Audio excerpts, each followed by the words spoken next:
शहर से बहुत दूर एक गांव था। उस गांव में एक बरगद का पेड़ था। उस पेड़ पर एक झूला लटका हुआ था, लेकिन कोई भी गांव वाला उस झूले पर बैठने की हिम्मत नहीं करता था। एक दिन घसीटा और उसकी पत्नी निर्मला सो रहे होते हैं। तभी उन्हें खिड़की से किसी के रोने की आवाज आती है। इस वजह से घसीटा की नींद खुल जाती है। अरे ये कौन है? हे भगवान, लगता है ये आवाज उसी बरगद के पेड़ की तरफ से आ रही है। अरे निर्मला, जल्दी उठो, देखो ना, आज फिर से वही रोने की आवाज आ रही है। हे भगवान, ये रोने की आवाज तो उसी झूले की तरफ से आ रही है। तुम डरो नहीं, मैं अभी देखता हूँ। फिर घसीटा खिड़की की तरफ जाता है तो उसकी आंखें फटी की फटी रह जाती हैं। उसे झूले पर एक औरत दिखाई देती है। उसने सफेद रंग की साड़ी पहनी होती है और रो रही होती है। अरे निर्मला, जल्दी यहाँ आओ, देखो झूले पर कोई बैठा हुआ है। फिर निर्मला भी जल्दी से खिड़की की ओर जाती है और उस औरत को देखने लगती है। अजी, ये वही चुड़ैल तो नहीं जिसने इस झूले पर अपना कब्जा कर रखा है? तुम्हारा दिमाग खराब तो नहीं हो गया? वो सिर्फ एक औरत है। अजी, भला रात के 2 बजे कौन पेड़ के नीचे झूला झूलता है? अब तुम रुको, मैं अभी बाहर जाकर देखता हूँ। अरे रुको रुको, तुम्हारा दिमाग खराब तो नहीं हो गया जो खुद मौत के मुंह में मरने के लिए जाना चाहते हो?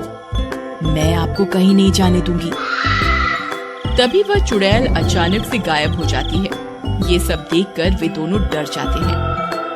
अरे मर गए रे, ये तो गायब हो गई। मैंने आपसे कहा था ना जी, ये कोई आम औरत नहीं है। तुम सही कहती हो निर्मला, इस झूले में जरूर कोई गड़बड़ है, तभी कोई गांव वाला इसके आसपास जाने में भी डरता है।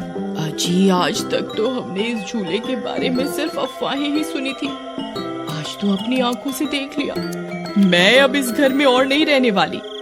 फिर अगले दिन निर्मला का भाई अपनी पत्नी के साथ शहर से उसके घर आता है।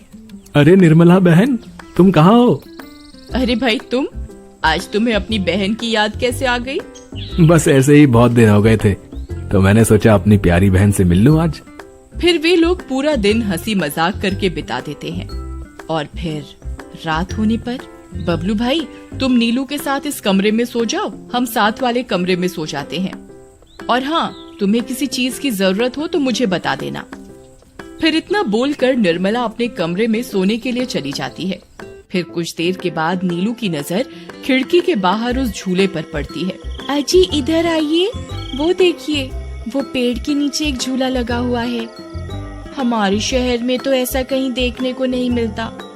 चलिए ना, मेरा बहुत मन है झूला झूलने का, चलिए ना। अरे रुको रुको, अभी तो रात हो गई है, सुबह होते ही झूल लेना, अभी सो जाओ।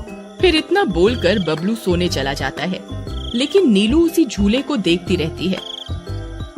अजी सुनिए ना, चलिए ना, मेरा बहुत मन है।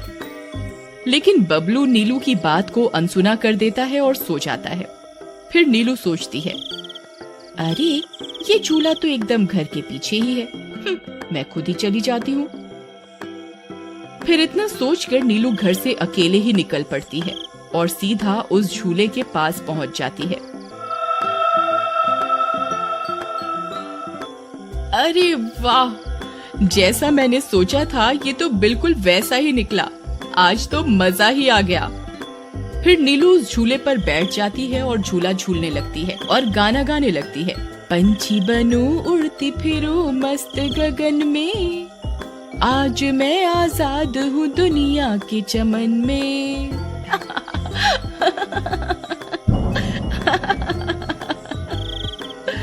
अरे वाह। फिर नीलू कुछ देर रात खुशी खुशी झूला झूलती रहती है। अरे वाह, आज तो मजा ही आ गया।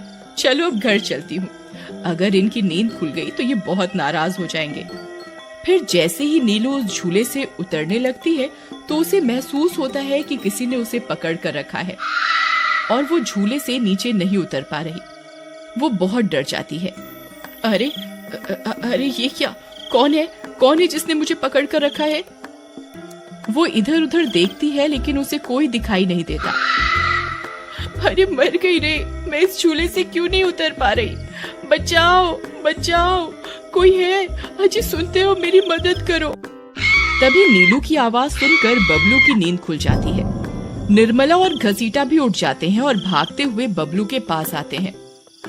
अरे बबलू, ये तो नीलू की आवाज थी ना, वो कहाँ है? तभी घसीटा की नजर उस झूले पर पड़ती है। उसे नीलू उस पेड़ के नीचे पड़ी हुई दिखाई देती है। हे भगवान, ये क्या अनर्थ हो गया? नीलू उस झूले के पास कैसे चली गई? फिर वे तीनों भागते हुए उस झूले के पास जाते हैं। उन्हें नीलू वहाँ बेहोश पड़ी हुई मिलती है। हे भगवान, ये तुम्हें क्या हो गया नीलू? नीलू, तुम्हें यहाँ नहीं आना चाहिए था। हे भगवान, अब क्या होगा?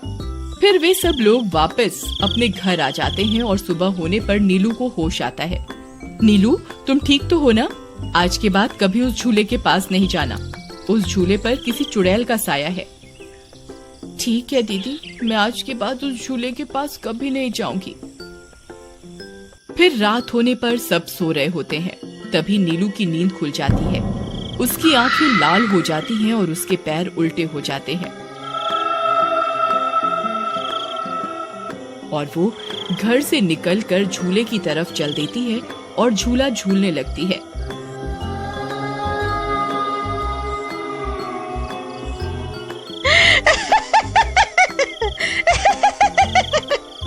उसकी हंसी सुनकर उन सब की नींद खुल जाती है।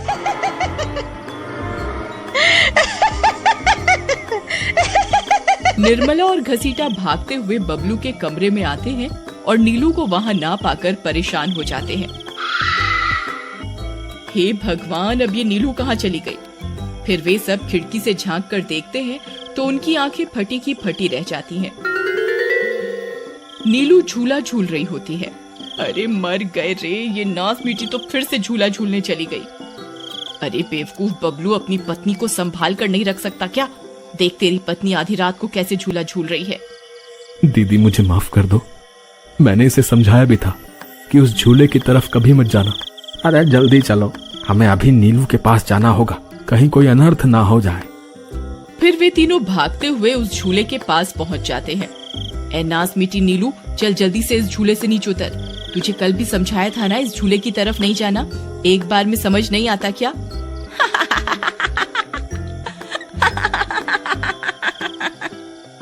जरा इसके पैरों की तरफ तो देखो। अरे मर गए रे, ये तो चुड़ैल बन गई है। अरे मर गए रे, मेरी बीवी तो चुड़ैल बन गई। अब क्या होगा? अरे भागो रे भागो, सब अपनी जान बचाकर भागो। अरे मैं तो जीते जी विधवा बन गया। अरे मेरी बीवी तो चुड़ैल बन गई। फिर वे तीनों वहाँ से भाग जाते हैं। तभी उन्हें रास्ते में कुछ गांव वाले मिलते हैं। अरे घसीटा भाई, क्या हुआ? इतनी रात गए, कहाँ भागे जा रहे हो? अरे भाई, इसकी पत्नी नीलू शहर से आई थी और रात को वो बरगद के पेड़ के नीचे बंधे झूले पर झूला झूलने चली गई। अब उस चुड़ैल ने उसके शरीर पर अपना कब्जा कर लिया है। हे भगवान, ये क्या अनर्थ हो गया? चलो हम सब मिलकर अभी वहाँ चलते हैं। फिर वे सब गांव वाले मिलकर वहाँ पहुँच जाते हैं। नीलू अभी भी झूला झूल रही होती है। ए चुड़ैल, बस बहुत हो गया। तूने हम गांव वालों को बहुत परेशान किया है। तेरी वजह से कोई भी रात को इस रास्ते से गुजरने की हिम्मत नहीं करता था, लेकिन बस आज तेरा खेल खत्म करके ही रहेंगे। चलो भाइयों, आज इस चुड़ैल को जिंदा नहीं छोड़ना, बता रहे हैं। भाइयों, हमें इस झूले को इस पेड़ से काट कर अलग करना होगा। फिर कुछ गांव वाले खंजर से झूले की रस्सी तोड़ देते हैं। झूला टूटते ही नीलू नीचे गिर जाती है और चुड़ैल गुस्से में नीलू के शरीर से बाहर निकल जाती है। हे गांव वालों, ये तुमने सही नहीं किया, अब तुम सब मरोगे। भाई जल्दी से इस झूले में आग लगा दो, हो सकता है इस झूले के जलने से ये चुड़ैल भी मर जाए। तभी एक गांव वाला उस झूले को आग के हवाले कर देता है। उस झूले में आग लगते ही वह चुड़ैल भी तड़पने लगती है और कुछ ही देर में वो भी जलने लगती है। मैं किसी को जिंदा नहीं छोड़ूंगी। अरे अरे मर गई रे। गांव वालों, मैं तुम्हें जिंदा नहीं छोड़ूंगी। मैं वापस आऊंगी। फिर देखते ही देखते चुड़ैल जलकर राख हो जाती है और गांव वालों को उस भूतिया झूले से छुटकारा मिल जाता है।